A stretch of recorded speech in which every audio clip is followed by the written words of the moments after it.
नमस्कार. आजच्या या विश्लेषणामध्ये आपण मानवी शिक्षणाचे 13 अत्यंत महत्त्वाचे प्रिन्सिपल्स ऑफ लर्निंग सोप्या भाषेत डिकोड करणार आहोत. पण आपला मेंदू नवीन स्किल्स नक्की कसे शिकतो? चला या संपूर्ण प्रक्रियेच्या मुळाशी जाऊया.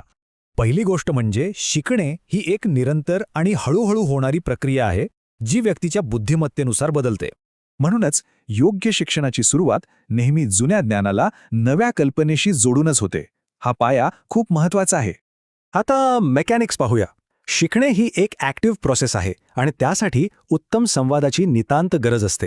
महत्वाचं म्हणजे पाहणे, ऐकणे अशा जेवढ्या जास्त ज्ञानेंद्रियांचा आपण वापर करू तेवढं जास्त ज्ञान मेंदू ग्रहण करतो.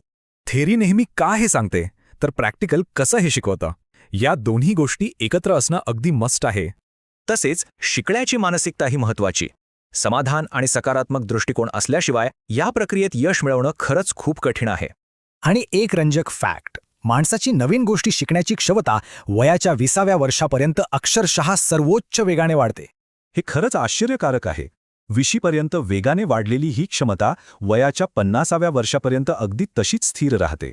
शिवाय सभोवतालचं वातावरण आणि पोषक सामाजिक परिस्थिती यावर आपल्या शिकण्याचा दर्जा मोठ्या प्रमाणावर अवलंबून असतो.